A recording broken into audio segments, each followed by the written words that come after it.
Hi, I'm James. I'm with the Full Octane Garage, and today we're going to look at the new Audi Q5 2021. Let's check it out. Welcome to the Full Octane Garage.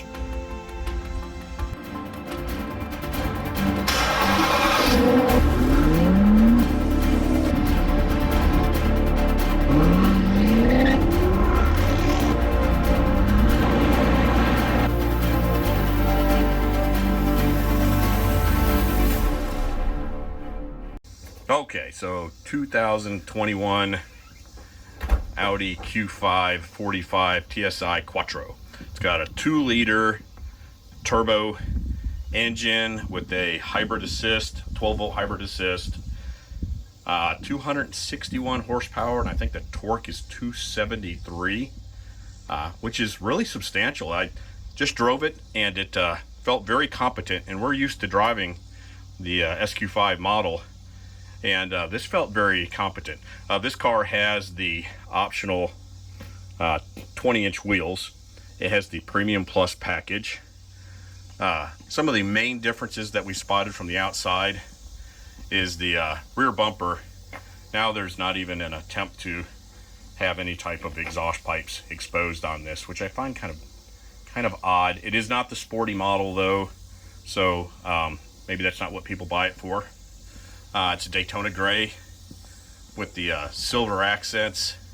It's got some really good looking LED lights, and the new headlights for this car for the facelift are exceptional at night.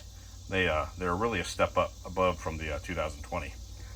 Something else about the front of it that you're seeing on a lot of vehicles, but the Audi front face, a vast majority of it is actually covered up, and it's apparently obvious on this car, so it looks a little peculiar, almost gives it an EV appearance to it. Of course, you see the camera set up on it on the front, and there's cameras on the back.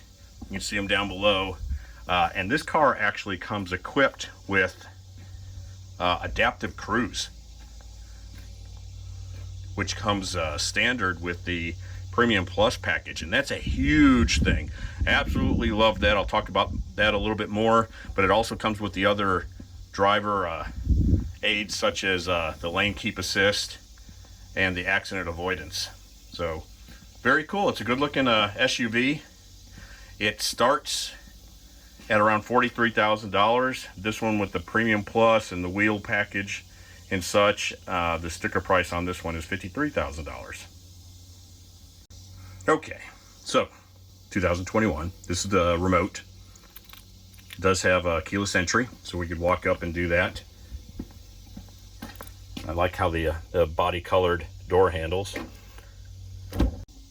This Q5 has 2 position memory seats, but the memory seats only come with the driver. You don't get memory seats for the passenger. It's kind of weird. Never seen that before. It does have auto folding mirrors, of course power windows and locks. The seats are nice. The leather seats, not really bolstered and all like the upper model, but very comfortable. I've been driving on this on the interstate for quite a bit, and it was very comfortable. They included the all-weather mats. Our dealership always does that. I don't know if that's standard or not, but these mats are outstanding. When you look into the cabin, some of the differences we see immediately from the last model is this big center display that's not on the previous car. It's I think it was a 7-inch before, and it's 10.1 on this car. It has all your standard apps. Turn the heat up so it turns the sound down. I'm going to suffer for you guys because it's hot in here. But yes, it's a 10-inch display. It is touchscreen. You can go to all your different apps and whatnot. It does have wireless Apple CarPlay, which is outstanding as standard. And then you've got your center display. Got your analog gauges on it. That's pretty cool. The steering wheel on this model, it's a round steering wheel. On some of the upper models like the SQ5, at least the previous model that we had. It's got a flat bottom steering wheel on it. It does have a heated steering wheel, also has heated seats in the front. Does not come standard with heated seats in the back, but that is an option that you can get. You got your cruise control, and something I mentioned just a minute ago, if you look down here, this is your cruise control. Of course, Audi's always up to accelerate, down to decelerate, pull it towards you to resume, and push it away to cancel. But you see this right here is really cool. You see down on the bottom right hand corner, this has lane key, it has adaptive cruise control. So you can set your cruise control and set the distance between you and the car in front of you, and it will keep that distance. I used it on the way home and literally didn't have to touch the gas pedal. It will actually stop the car. Also comes with the indicators on the mirrors for if there's a vehicle next to you. Yeah, very cool car. Alrighty. First impressions. Pretty. Looks a lot like mine. Yep. Want to walk around it real quick? The rear bumper, they took the exhaust completely away. Is it because it's not an SQ? No, it's not. No, this is just the way it looks. Not really thrilled with that. Otherwise, I think it looks very similar to what we've got now. All right. Oh, it's pretty. Wanna jump in? Yeah, that's pretty. So what do you notice is different? So you got your center screen now. Still has the MMI display behind the steering wheel. But look at the controllers. It's just like out of the R8 that we've got. Yeah, there's no buttons. Yep, no dial or anything. So the screen's all touchscreen. So that's really nice. This is a Premium Plus, which is the same edition as like your S5 that we had. So I think it looks really good. It's soft touch plastic on a lot of the surfaces, but I mean, it feels good. It's leather-like. I believe this is a leather interior. It's not bolstered quite like the other ones in the SQ5, but I think it's still really nice. I like the wood grain on the center console. It's pretty. Yep. I think they said this is the same. They haven't changed the back seats from the previous model. It's plenty of seat room for someone of your height. Me, I would struggle a little bit if I were sitting behind me. But yeah, it still has the it's got the cup holders. Now, something about what's up with these cup holders? It will hold a bottle of water, but nothing else. Yeah, the diameter is too small. Than a bottle of water. Right. Yeah, that's a little peculiar. But yeah, as far as seating room, it's fine. It's got heating and cooling controls where you can adjust the temperature in the back, and it does have its own vents. It's got a couple charging ports and a 12 volt down there also. Lots of room. Yeah, we traveled with the SQ5, which has the same back as this one, and we had 3 people's luggage, and you and our daughter packed quite a bit of luggage. 3 people and a dog. Now, we filled this from the front to the back, but it easily held a week's worth of luggage for 3 people and the dog. Although that was all we were getting, wasn't it? I don't think you could take 4 people and their luggage to the airport, but you might be able to take 3. All right, well, I know you gotta get back to work. Yep. See ya.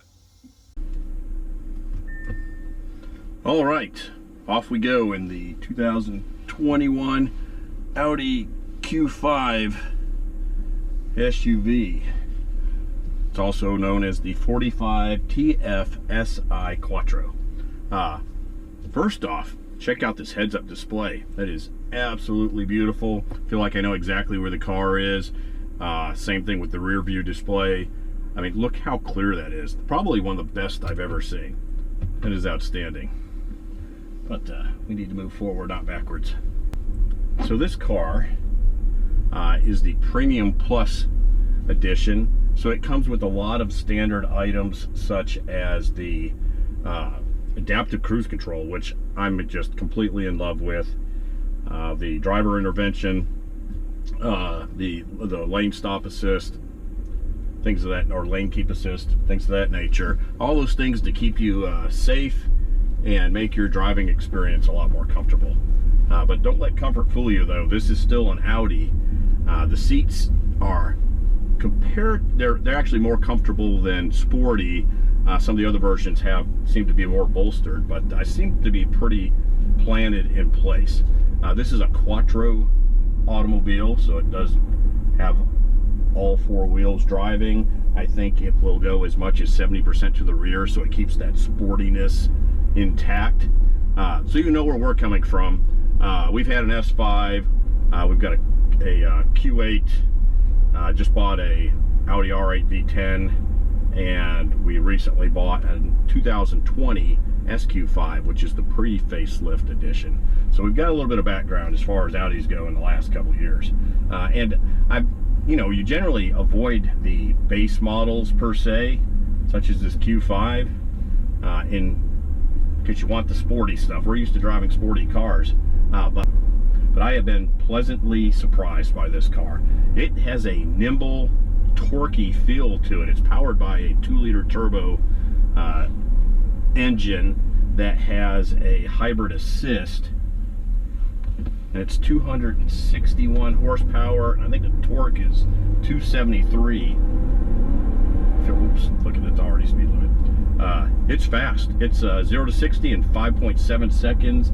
I think it's about a second slower than the SQ5, which is something like 4.7. But it feels like a fast 5.7 to me. It gets right up there. It feels nice and tight. Right now it's in individual mode. It does have individual drive modes that you can change. Let me get out of here. This touchscreen display. I do like the touchscreen better than the little dial from the previous model. It's a little easier to get around with. The dial, you have to sit there and you just turn and turn and turn, trying to get through all the modes on it. But I'll put it in comfort first. We'll start there. To be honest with you, I don't feel a lot of difference in the drive modes. Dynamic, maybe a little bit more on like the road abutments on the bridges and things like that, but not a huge difference. I think the wheel may be a little less responsive. I don't know. But my favorite place to drive this car, and where I normally go, is I just dump it right into dynamic. No problem merging into traffic with this car. And the shifter, you can pop it to the back. See, right now it's in drive mode, so it stays in gear longer. Just flip it back once and it goes into sport mode, and it stays in lower gears, and it's definitely a more aggressive mode. It's more aggressive to drive it in sport than it is for the dynamic mode, but when you put them both in there, this is a fun car to drive. It is a good weekday driver if you've got a weekend sports car, but you don't want to get away from that sports car feel. Yeah, I have 10 miles of 50-mile-an-hour curvy roads, and I just love this drive, and this car handles it very well. Maybe not quite Tail the Dragon-ish, but it certainly does a great job getting you in and out of the curves and all, and accelerating up the hills, things of that nature. It's a lot of fun to drive. Good driving position. The steering wheel telescopes back and forward and goes up and down, so you can kind of fine-tune where you're at. Excellent visibility. It's got big mirrors on it. It's the same mirrors out of the Audi Q7, and you can see everything around you. A clear view right out the back. You're elevated a bit. Not really a blind spot, except maybe just a tad over the back left-hand corner, but then again, that's why you have side mirrors, right? But the steering wheel feels very responsive. I heard some comments that it might be electric and a little bit of a soft feel to it, but I am not experiencing it here. It seems like you have to turn the wheel very little to get the appropriate response from your front wheels. Comfort, again, I can't tell a big difference between the dynamic and the comfort modes. It does feel a little tighter, but it just has a great ride, and it's quiet in this cabin. I mean, mean, this is very well insulated. It's very German feel. Everything feels well put together and well built. There's not a lot of little noises and things going on. I think you hear a little jiggle against the keys that I set down for my cup and the cup holder, but it feels good. You feel very competent in this car. It's a lot of fun to drive. You're not, I guess to sum up the driving experience, you are not settling when you get a Premium Plus Q5 over an SQ5. Because we drive the SQ5 all the time. I just drove almost 1,000 miles in it over the last week or so, visiting family. And this Q5, it's a ride. It literally, at speed, feels just like the SQ5. It's maybe just in the acceleration that you can feel a lot more of the horsepower and torque in the other model. But this is, I think you're going to get exactly what you need for 90% of your drive experience out of it. All right, a little acceleration from a stop.